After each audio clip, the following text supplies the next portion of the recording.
Prince లో శ్రీరస్తు శుభమస్తు sale వైభవం Vaibhogam March 19 నుంచి ఏప్రిల్ 10 వరకు.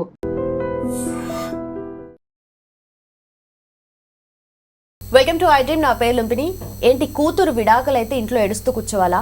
లేదు, మేము సెలబ్రేట్ చేసుకుంటాం. 7 years పెళ్లి తర్వాత అంత స్ట్రగుల్ లైఫ్ నుండి బయటకు వచ్చిందంటే దాన్ని మేము సెలబ్రేట్ చేసుకుంటామని చెప్పేసి వినిత వాళ్ళ పేరెంట్స్ అనుకున్నారు. ఇది జరిగింది మీరట్లో. సో డప్పు చప్పుళ్లతో కూతుర్ని తిరిగి ఇంటికి తెచ్చుకోవడానికి వాళ్ళు ప్రయత్నం చేశారు. అండ్ ఈ ప్రాసెస్ని మనము ఎండ్ ఆఫ్ ద డే పాజిటివ్గా చూడాలా, నెగిటివ్గా చూడాలా? ఇలా చేసుకుంటూ వెళ్తే ఆబ్వియస్లీ డివోర్స్ రేట్ పెరుగుతుంది అండ్ దాని ఎఫెక్ట్ అందరి మీద కూడా ఉంటుంది ఫ్యామిలీలో. సో దీన్ని మనం ఎలా తీసుకోవాలి డిస్కస్ చేద్దాం. ఈ రోజు మనతో జాయిన్ అవబోతున్నారు సైకాలజిస్ట్ నళిని గారు. ఆవిడతో మాట్లాడదాం. Hello ma'am. హలో అండి. ఒకప్పుడు అంటే ఎన్ని కష్టాలు ఉన్నా ఎంత ఉన్నా ఆ పెళ్ళి దాని నుండి బయటకు వచ్చేవాళ్ళు కాదు. ఇప్పుడు అనుకోండి, ఎందుకు ఇంత చేసి ఇంత కష్టపడి లైఫ్ లీడ్ చేస్తున్న తర్వాత దాంట్లోనే ఎందుకు పడి చావడము, బయటకు వచ్చేస్తాం మేము, మా లైఫ్ సోలోగానైనా సరే హ్యాపీగా బతుకుదాం అన్న స్టేజ్లో ఉన్నారు. ఎందుకంటే లైఫ్ ఒకటేసారి వస్తుంది ఎవరికైనా కాబట్టి. సో ఇప్పుడు ఈ జరిగిన ఇన్సిడెంట్ని మనం ఎలా తీసుకోవాలంటారు? జరిగిన ఇన్సిడెంట్ని నిజంగానే ఎక్కువ శాతం పాజిటివ్గానే తీసుకోవాలండి ఒక రకంగా. అంటే ఎప్పుడో దీని తాలూకు ఎఫెక్ట్స్ ఎక్కడో కొన్ని కేసెస్లో నెగిటివ్గా పడే అవకాశం ఉంటుంది కాబట్టి దీని మొత్తాన్ని నెగిటివ్గా మనం తీసి పడాల్సిన అవసరం లేదు. ఎందుకంటే చాలా సంవత్సరాలుగా 100,000 కేసెస్లో మనం చూసాము. ఆడపిల్లల్ని ఒకసారి పెళ్లి చేసిన తర్వాత ఇంకా ఎన్ని ఇబ్బందులు ఉన్నా కూడాను తల్లిదండ్రులకు చెప్పుకుంటే, ఎందుకంటే ఆ అమ్మాయి ఊహ తెలిసినప్పటి నుంచి తనకు ఏదైనా కష్టం వస్తే తల్లికో తండ్రికో చెప్పుకోవడమో అన్నలకో వాళ్ళకో చెప్పుకోవడమే తెలిసిన అమ్మాయికి ఒకసారి పెళ్ళి అయిపోయిన తర్వాత నువ్వు ఇంకా అవతల ఇంటి దానివి కాబట్టి నీకు ఏ కష్టం వచ్చినా మాకు సంబంధం లేదు, ఎక్కడున్నా అక్కడే పడిచావు అనే విధంగా ఆ అమ్మాయిని అక్కడ వదిలేస్తే అప్పుడు ఆ వదిలేయడం వల్ల కూడా మరింత చులకనైపోయి ఎవరైతే ఇబ్బంది పడతారో కష్టం పెడతారో, చూసావా నీకు ఇంకా నీ వెళ్ళాలన్నా కూడా దిక్కులేదు అన్నప్పుడు మరీ అమానవీయంగా వారిని ప్రవర్తించి ఇబ్బంది పడి అలా ఎన్నో జీవితాలు కుళ్ళిపోయిన జీవితాలు మనం 100,000 కేసెస్లో చూసాము, ఇంకా చూస్తున్నాం కూడా, ఇప్పటికి కూడా చూస్తున్నాము. కాబట్టి అసలు ఇది చాలా పెద్ద సహృదయకరమైన ఒక స్వాగతించగలిగిన విషయం ఏది అంటే, నిన్ను పెళ్లి చేసినంత మాత్రం నేను చేతులు కడిగేసుకోలేదు, నీ జీవితంలో నువ్వు ఇంకొక మరో భాగానికి మరో దశలోకి ఆనందంగా నువ్వు వెళ్తావని ఊహించి నేను పెళ్లి చేశాను. కానీ అనుకున్న విధంగా అది జరగకపోతే మాత్రం నేను నిన్ను అక్కడే ఆ నరక కూపంలో నువ్వు మగ్గిపోమని చెప్పను. ఎందుకంటే ఒకసారి నువ్వు నా కడుపును పుట్టిన తర్వాత నువ్వు నా కూతురువే, అంతే. కూతురు బాధ్యత నాకేం పోదు. సార్ నీ ఇబ్బందిగా ఉన్నప్పుడు నీ కష్టంలో అంటారు సార్, నీ కష్టంలో నేను ఉన్నాను అన్నట్టు నీ కష్టంలోనే ఉంటా. సుఖంలో ఉన్నా లేకపోయినా కూడా మనిషి కష్టంలో ఉండాలి కాబట్టి నేను ఉన్నాను అనే ఒక ధైర్యం చాలా చాలా ధైర్యాన్ని ఇస్తుంది ఆడపిల్లకి. ఒకటి, ఎక్కువ మంది ఆడవాళ్ళు ఇబ్బందికరమైన వివాహాల నుంచి బయటికి రావడానికి నలుగురు ఏమనుకుంటారు, పిల్లలు ఏమైపోతారు, నాకు నచ్చకపోవచ్చు కానీ పిల్లలకి తండ్రి కావాలి కదా అనే ఉద్దేశానికి అడ్జస్ట్ అయిపోయే వాళ్ళు కూడా ఉంటారు. అడ్జస్ట్ అవ్వగలిగినంత మేర వరకు చాలా మంది ఆడవాళ్ళు అడ్జస్ట్ అవుతారండి. 100కి 80, 100కి 90% పూర్వం అడ్జస్ట్ అయ్యేవాళ్ళు. అడ్జస్ట్ అయ్యి అంటే పీక్ స్టేజ్ వరకు కూడా అడ్జస్ట్ అవుతూనే ఉంటారు. ఇక అడ్జస్ట్ అవ్వలేని పరిస్థితి విపరీతంగా వచ్చాయి అంటే తాగి రావడం, కొట్టడం, ఆ కొట్టడంలో ఎక్కడ కొడితే ఏదైపోతే ఈ పిల్లలకి అటు తండ్రి లేకుండా పోతే తల్లి కూడా లేకుండా అయిపోతే పిల్లలు ఎటు కాకుండా అయిపోతారన్న ఉద్దేశాలకి రావడం. కానీ తండ్రి ఎలా అయినా సంపాదించకపోయినా ఆరోకొర కూలో నాలో చేసి తల్లే సంపాదిస్తుంటే అవి కూడా లాగేసుకోవాలని అనుకున్నప్పుడు రేపొద్దున పిల్లలకి ఎలా అనో, ఇలా చాలా కేసెస్లో కూడా పిల్లలకి ఎలా అనో అనే ఒక దృష్టిలోనే ఓ తల్లి ధైర్యం చేసి బయటికి రావడం అనేది ఆ 10% కేసుల్లో అయినా మనం చూసేవాళ్ళం. సరే, ఇప్పుడు సోషల్ మీడియా పరిస్థితులు మారాయి ఇవని అనుకుందాం. కానీ ఇప్పటికైనా సరే ఈ శాతం 90-10 నుంచి మహా అయితే 80-20కో 70-30కో వెళ్ళింది తప్ప సమంగా అయితే మాత్రం ఇంకా వెళ్ళలేదు. అంత కంగారు పడిపోయి మనం చేయాల్సిన అవసరం లేదు. కరెక్టే, చిన్న చిన్న కారణాలకి ఇప్పుడు డైవర్సులు తీసుకుంటున్నారు. డైవర్స్ తీసుకునే పరిస్థితి వరకు మధ్యవర్తులు, మధ్యలో ఉన్న వాళ్ళు, సర్ది చెప్పాల్సిన వాళ్ళు వాళ్ళే అగ్నికి ఆజ్యం పోసి చేస్తున్నారు. ఇవన్నీ కూడా నిజమే అవుతున్నాయి. కానీ ఇవి ఇంకా అంత మెజారిటీతో సరి సమానంగా అయిపోయే పరిస్థితులు అయితే లేదు. ఇప్పటికీ చాలా ప్రదేశాల్లో అమ్మాయి పెళ్ళి అంటే తలకు మించిన భారం. ఎంత గొప్పగా వాళ్ళు ఎంతెంత కట్నాలు ఇచ్చుకున్నారు అనే వీడియోలు పెట్టుకొని మరి చూస్తాం. ఇప్పటికీ మనం మీరు రాజస్థాన్ సైడ్లో, యూపీ సైడ్లో, బీహార్ సైడ్లో మీరు అమ్మాయి పెళ్ళి అంటే ఆ మగపిల్లవాడికి ఎన్ని కట్టలు ఇస్తారు, కట్టలు ఇస్తారు.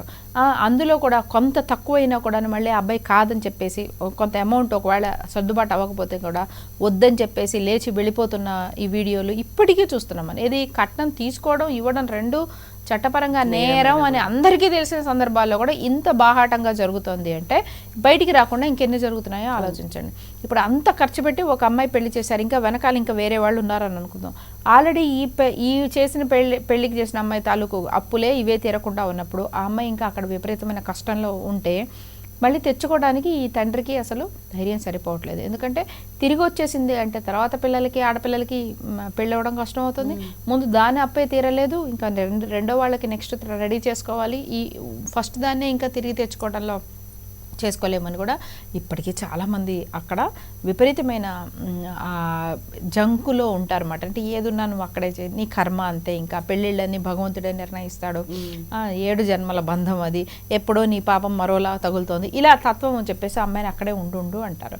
ఏవైనా సరే అందులో కూడా ఒకవేళ యాక్సెప్టెన్స్ ఇష్యూస్ లేకపోతే కొన్ని అలవాట్ల పరంగా తేడానా ఇలాంటివి ఏవైనా కొన్ని ఉన్నాయంటే చాలా వరకు కూడా అడ్జస్ట్ అవ్వాలనే చెప్తాను నేను. చాలా వరకు ఎంతో కొంత ఇద్దరు రెండు వైపులా అడ్జస్ట్ అవ్వాలి. అబ్బాయి కొంత తనకి ఊహించినట్టుగా అక్కడ ఎవరో మోసపోసి ఆ మోసలో లిక్విడ్ పోసి ఏం పంపించారు కదా, అక్కడి నుంచి వచ్చేది ఒక మనిషి, నువ్వు ఒక మనిషివి. సార్ నీకు ఎలా ప్రిఫరెన్సెస్ ఉంటాయో అమ్మాయికి కూడా కొన్ని రకాల ప్రిఫరెన్సెస్ ఉంటాయి. కొన్ని విషయాల్లో తేడాలు ఉన్నప్పుడు ఇద్దరూ సర్దుకుంటేనే ఖచ్చితంగా కాపురం అనేది వీలైనంత విడిపోకుండా మేనేజ్ చేసుకుంటూ ఉండాలి. కానీ ఎప్పుడైతే హింస భావన వస్తుందో, ఈ హింసించడము, కొట్టడము, విపరీతంగా తిండి పెట్టకుండా బాధ పెట్టడము, ఆడపిల్లల్ని కంటున్నారని చెప్పేసి కాల్చేటప్పుడు ఇవాళ పొద్దున పేపర్లో కూడా చూసాం కదా మనం, ఇద్దరు ఆడపిల్లల్ని కన్నది అని చెప్పేసి అమ్మాయిని ఇద్దరు ఆడపిల్లల్ని కూడా ముగ్గురిని చంపేసిన పరిస్థితి చూసాం మనం ఇక్కడ మన తెలంగాణ రాష్ట్రంలో భర్త చేశాడు అనమాట.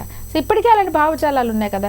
ఇప్పుడు ఆ అమ్మాయి మొదటిసారి అతనిలో హింస నేర ప్రవృత్తి అబ్జర్వ్ చేసినప్పుడు అప్పుడే తన తల్లిదండ్రులకు చూచాయిగా అయినా చెప్పి ఉంటుందిగా. 2 సార్లు అమ్మాయి పుట్టింది అని చెప్పేసి అతను అబ్బాయిల్ని కనట్లేదు అని హింసిస్తున్నాడు అన్నప్పుడు ఆ హింస ఒక్క రోజులో నిన్నటి వరకు మంచివాడైపోయి వాళ్ళు సడన్గా హింసలో చేయడుగా. ఆ హింసా ప్రవృత్తి కానీ అమ్మాయిలనే కంటున్నావు అనే ఒక కోపమే కానివ్వండి, తీసిపారేసే తత్వం, అన్నం పెట్టకపోవడం, లేకపోతే మాటికి చిన్న వాటికి పుట్టింట్లో వదిలేయడం, ఇలాంటివేవో ప్రవృత్తులు ముందు నుంచే చేస్తున్నప్పుడు ఆ తల్లిదండ్రులు అవి గమనించుకొని దానికి తగిన చర్యలు తీసుకొని ఉండుంటే ఈరోజు ఆ ఇద్దరు ఆడపిల్లలు అమ్మాయి చనిపోయేది కాదు కదా. కానీ సర్దుకోవాలి ఎప్పటికైనా మారతాడు అని చెప్పి పంపించే ఉండుంటారుగా ఇప్పటికి ఎన్నోసార్లు. మరి ఇప్పుడు ఏమైంది, అమ్మాయి సేమ్ అయి తెలియదు. కాబట్టి ఇలా స్వాగతించి దాన్ని ఒక సెలబ్రేషన్ లాగా, అంటే ఏం పర్లేదు నా ఇంటి లక్ష్మి నాకు తిరిగి వస్తుంది అని అనుకోవటంలో చాలా యాక్సెప్టెన్స్. అంటే నువ్వేదో ఏటికి ఎదురైతే ఇది నిజంగానే సమాజంలో ఆ పిల్లలకి కొంచెం ఇబ్బందులు ఉంటాయి, భార్యకు కూడా కొంత ఇబ్బందులు ఉంటుంది. ఎంత కాదన్నా మిగిలిన వాళ్ళందరూ వేరే దారి, భర్త అనేటప్పటికే ఒక రకమైన ప్రత్యేకమైన స్థానం ఉంటుంది. ఆ భర్త అనే స్థానం ఖాళీగా ఉన్నప్పుడు ఎంతైనా నా అనుకునే person at the end of the day ఎవరు లేకపోవడం, ఆ ఒంటరితనం, ఈ సమస్యలన్నీ ఆమెకుంటాయి. కానీ ఈ సమస్యలన్నిటికీ పోరాటానికి చాలా ధైర్యం కావాలి. ఆ ధైర్యానికి మేము నీకు సపోర్ట్ ఇస్తున్నాము అని చెప్పే భావన చాలా చాలా గొప్ప భావన. అట్ ద సేమ్ టైం ఇది అతి చేయకూడదు. అంటే ఎప్పుడైనా సరే దీన్ని అతి చేయకూడదు. మనం పెళ్ళిళ్ళని కూడా ఎంత అతి చేసేస్తాం. ఇప్పుడు శాస్త్రోక్తం దగ్గర నుంచి దానికి అంతా లైట్లు, వీడియోలు, ఏదో ఫోటోషూట్లు, సినిమాటిక్ థింగ్స్ అన్నీ చేసి అతి చేసినట్టు ఎప్పుడైతే దీన్ని యాక్సెప్టెన్స్ అండ్ మోరల్ సపోర్ట్ దారి నుంచి న్యూస్ కోసమో లేకపోతే మనము నేనేం చేశానో తెలియాలి చూసావా అనే ఒక స్టంట్ కోసమో చేసినప్పుడు ఇంక ఇందులో అతి మొదలవుతుంది. పొద్దున అందరు క్వశ్చన్ చేస్తారు కదా, ముందే వాళ్ళకి చెప్పినట్టుగా అవుతుంది. అది ఎలా అయినా చెప్పచ్చు. ఇప్పుడు మన అనుకున్న వాళ్ళు ఎంతమంది ఉంటారండి, 50 మంది 100 మంది ఉంటారు. మా అమ్మాయికి అనుకునే పరిస్థితులు అయింది, ఏం పర్లేదు, మేము ధైర్యంగా ఉన్నాం, మా అమ్మాయిని ఎవరు ఏమంటానికి లేదు అనేది ఈ 50-100 మందికి తెలిస్తే చాలు. ఇవన్నీ సోషల్ మీడియాలో వాటిల్లో వచ్చేసినంత లెవెల్కి హడావిడి చేయనవసరం లేదు. ప్రాబ్లం ఏంటంటే అతి హడావిడి అతి చేసినప్పుడు ఏమవుతుందంటే ఇందులో నుంచి మళ్ళీ రకరకాలు వస్తాయి. అందరూ బ్యాండ్ మేళం ఆలోచిస్తారు, రేపు పొద్దున ఇంకోటి ఏదో ఆలోచిస్తాడు, ఇంకోటి ఏదో వైరల్ వీడియో అంటాడు. ఆ మధ్య ఒకసారి ఆమె ఒక కేక్ కట్ చేసి ఆ ఫోటోలన్నీ కాలి కింద వేసి తొక్కి ఆ అబ్బాయివి కట్ చేసి తగలబెట్టి ఇట్లా అంతే. అంటే ఇప్పుడు ఏమవుతుందంటే నేనేదో వెరైటీగా చేయాలి, ఈ పెళ్ళిళ్ళు ఎలా అయితే వెరైటీ చేయాలో అసలైన దాని నుంచి మనం బయటకు వెళ్ళిపోయినట్టు. ఇది కంప్లీట్గా acceptance and moral support.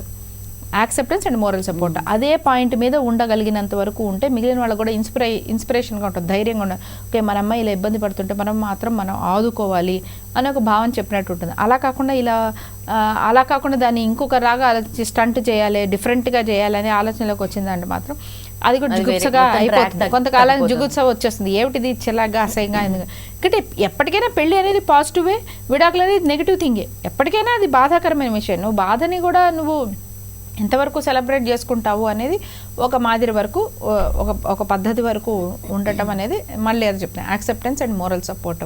And వేరే ఆడవాళ్ళకు కూడా లేదు పోరాడవచ్చు, నీకు ఇలాంటి లీగల్ రైట్స్ ఉంటాయి, నీకు ఇలాంటి రైట్స్ ఉంటాయి అని ఒక అవగాహన, అవేర్నెస్ కూడా పెరుగుతుంది. ఆ దిశలో ఉండాలి ఏదైనా జరిగినా కూడా. అదికి మించి స్టంట్ చేయాలి, వైరల్ అవ్వాలి, ఇది అవ్వాలి, పాపులర్ అవ్వాలి అనే భావన వచ్చిందంటే ఇంకా అది జారుడు వైపుకి వెళ్ళిపోతుందని అర్థం. సో ప్రతిదానికి ChatGPT మీద అఫ్కోర్స్ ఏదో ఒక మార్నింగ్ నుండి ఈవినింగ్ వరకు ప్రతిదాన్ని ఏదో ఒక రకంగా మనం సర్చ్ చేస్తూనే ఉన్నాం. అండ్ ChatGPT ఇంకొంచెం స్పెసిఫిక్ డీటెయిల్డ్ ఇన్ఫర్మేషన్ ఇస్తుంది కాబట్టి ఇంకొంచెం ఎక్కువగా మనము డిపెండ్ అవుతున్నాము. అవునండి. సో రేపొద్దున పెళ్లి గురించి కూడా ఎవరైనా చేసుకోవాలని చెప్పేసి ChatGPT చెప్తుందేమో మనకు. అడుగుతుంది, అడుగుతున్న వాళ్ళు ఉన్నారు, చెప్తుండటం అనేది జరుగుతుందండి. మేము కూడా అబ్జర్వ్ చేసిన దాంట్లో కొన్ని అంటే అంత మనకి గూగుల్లో వెతకటము లేదా గూగుల్ని అడుగు, గూగుల్ తల్లి చెప్తుంది, ఇది మనకి ఆల్రెడీ చాలా సంవత్సరాలుగా అలవాటు అయిపోయిన విషయమే. సో ఏదైనా ఒక విషయం మనకు తెలియకపోతే ఒకప్పుడు పక్క ఉన్న వ్యక్తినో ఊర్లో ఉన్న పెద్ద మనిషినో లేకపోతే మా అయితే మెయిన్ లైబ్రరీస్కి వెళ్ళేవాళ్ళు. లైబ్రరీ దగ్గరికి వెళ్ళి దానికి సంబంధిత పుస్తకాలు ఏమున్నాయి, దానికి సంబంధించి ఎవరైనా ఏమైనా రాసారా చూసుకొని దాని నుంచి తెలియని దాన్ని తెలుసుకోవడానికి అవన్నీ మార్గాలుగా ఉండేవి. ఓసారి ఇంటర్నెట్ వచ్చినప్పటి నుంచి ఇంటర్నెట్లో వెతకడం అనేది చాలా కామన్ అయిపోయింది. అప్పటికీ కూడా కొన్ని విషయాలు కనీసం పర్సనల్ విషయాలు లేకపోతే వ్యక్తి ఆలోచనకో అలవాట్లకో సంబంధించిన విషయాలేమో వ్యక్తులతో మాట్లాడి కేవలం ఏదైనా ఒక విషయాలకు సంబంధించిన సమాచారం కావాలంటే మాత్రం గూగుల్ నడటం వరకు కనీసం ఈ వ్యత్యాసం అనేది ఉండేది. ఇప్పుడు ఈ ChatGPTలు ఏఐలు వచ్చిన తర్వాత ఏమైందంటే ఆ గీత కూడా పోయింది. పర్సనల్ విషయమా లేకపోతే జనాంతికమైన విషయమా లేకపోతే ఒక ప్రదేశానికి వచ్చే సమాచారమా ఏదైనా కూడా ChatGPTని అడగటం అనేది అలవాటైపోయింది. ఇందులో అడుగుతున్న వాళ్ళకి ఎందుకు అడుగుతున్నా అంటే వాళ్ళకి అది ఇచ్చే సెంటెన్సెస్ కానివ్వండి, ఇప్పుడు మీరు ఒకసారి మీ పేరుతో ఇప్పుడు నేను నళిని అనే పేరుతో నేను ఒకసారి రిజిస్టర్ అయిన తర్వాత అది చక్కగా నన్ను ఏదో మనిషి పలకరించినట్టే hi Nalini what do you want to discuss today మనల్ని స్టడీ చేస్తుంది. అలా మాట్లాడేటప్పటికి ఏంటంటే జనాలు కూడా ఏదో పక్కన వేరే మనిషితో చాటింగ్ చేస్తే వచ్చే సమాచారం లాగానే అనిపిస్తుంది. పర్సనలైజ్డ్ కాన్వర్జేషన్స్ రావడం ఒకటి. నెక్స్ట్ వచ్చిన తర్వాత మీరు చూడండి దాంట్లో ఉన్న ఒక మంచి అంశం, మేము కూడా ట్రైనర్స్గా కమ్యూనికేషన్ స్కిల్స్లో చెప్తాం. ఎప్పుడైనా ఎవరైనా ఒక ప్రశ్న అడిగిన వెంటనే ఆ ప్రశ్నని ముందు అప్రిషియేట్ చేయాలి. Nice question, good question, you are doing it అన్న. మీరు ChatGPTని ఏదైనా ప్రశ్న అడగండి.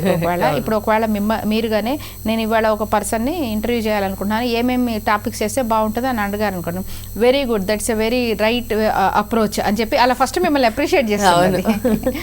దీనివల్ల ఏంటంటే ఒక ఇనీషియల్గా ఒక పాజిటివ్ ఫీలింగ్ క్రియేట్ చేయడం, ఒక పాజిటివ్ స్టార్ట్ క్రియేట్ చేయడం, ఒక కాన్వర్జేషన్ బిల్డ్ చేసినట్టుగా కాన్వర్జేషన్ ఏదో మనిషే మాట్లాడుతున్నట్లుగాను.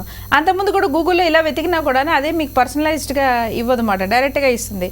ఇక్కడికి వచ్చేటప్పటికి ఈ అడగటము, ఆ ప్రశ్న అడిగిన వెంటనే దాన్ని అప్రిషియేట్ చేయటము, కాదని పర్సనల్ విషయాలు డిస్కస్ చేసినప్పుడు కూడా okay I understand your problem, I appreciate your approach, ఇట్లా అడగటం వల్ల చాలామంది ఏంటంటే నిజంగానే అక్కడ ఒక మనిషి కూర్చొని మనిషి మనతో మాట్లాడుతున్నారు అన్న భావనలో మాట్లాడుతున్నారు. అది చెప్పడానికి ఇదంతా చెప్పాను.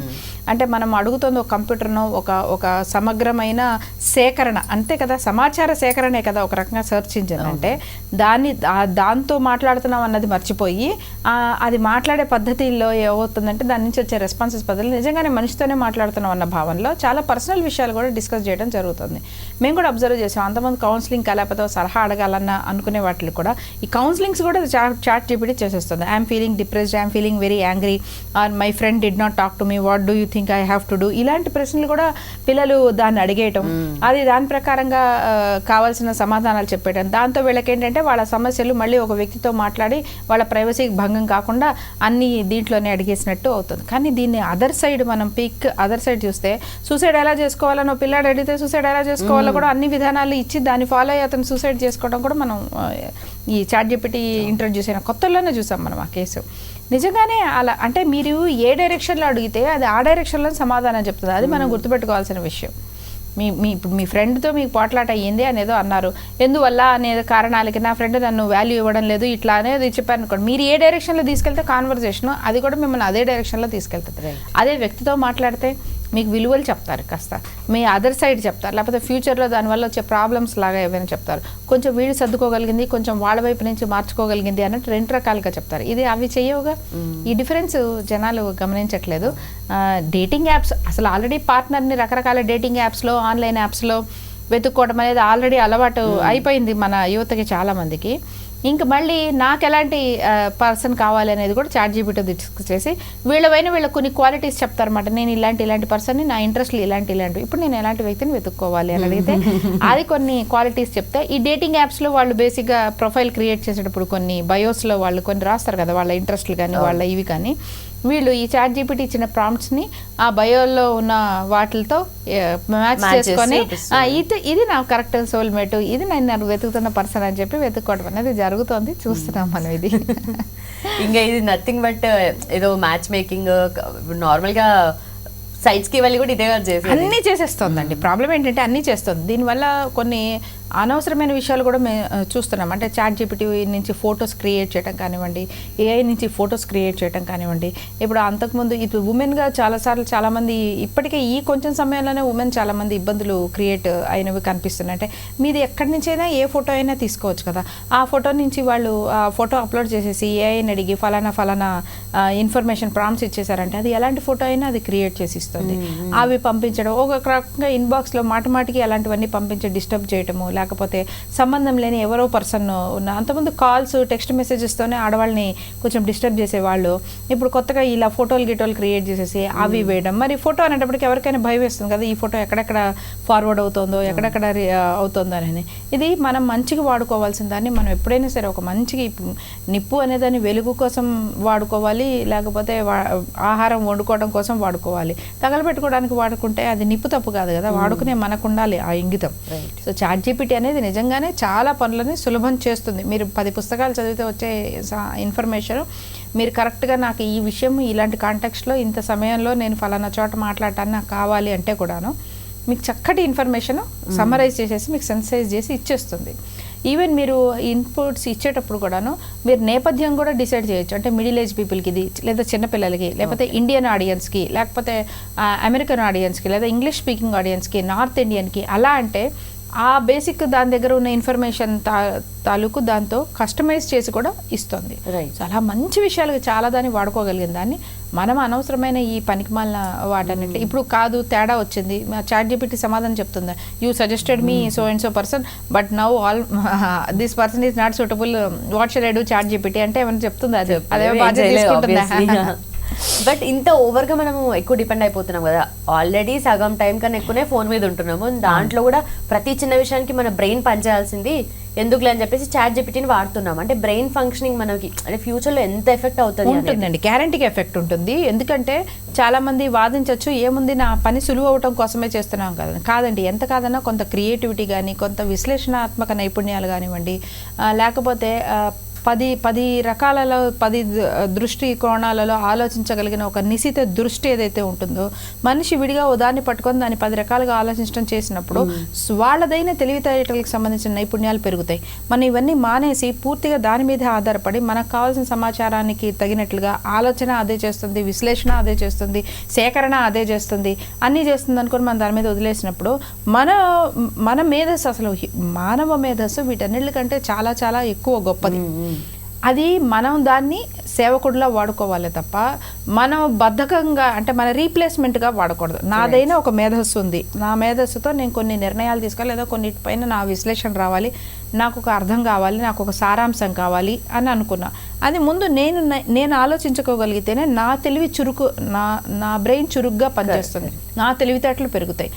ఇంతెవడ ఆలోచిస్తాడులే అని ChatGPTని అడిగేశాను అనుకోండి, అప్పుడు నేను పదును పెట్టుకోలేకపోతాను. అప్పుడు ఏమవుతుందంటే ప్రతిదీ దాన్ని అడగటం అలవాటైపోతుంది. ఒకసారి మీకు అది ఇచ్చిన అవుట్పుట్ మీకు బాగా నచ్చిన తర్వాత మీదైన ఆలోచన మీరు తక్కువ అంచనా వేయడం మొదలు పెడతారు. ఇది చాలా చోట్ల మేము అబ్జర్వ్ చేస్తున్నాం. ఇప్పుడు పిల్లలు ఉన్నారు, ప్రాజెక్ట్ చేయాలని అనుకుందాం. మామూలుగా అయితే వాళ్ళు ఈ ప్రాజెక్ట్లో ఏమేమి అంశాలు పెడితే బాగుంటుందని వాళ్ళు కొంత ఆలోచించుకొని ఈ పర్టికులర్ టాపిక్ గురించి గూగుల్లో వెతికి, ఆ పర్టికులర్ టాపిక్ గురించి ఓ పుస్తకం వెతికి, ఇంకో దానికి ఇంకో రికార్డ్ వెతికి, ఇంకో భాగం ఏదో టెక్స్ట్ బుక్ నుంచి వెతికి అలా చేసేవారు.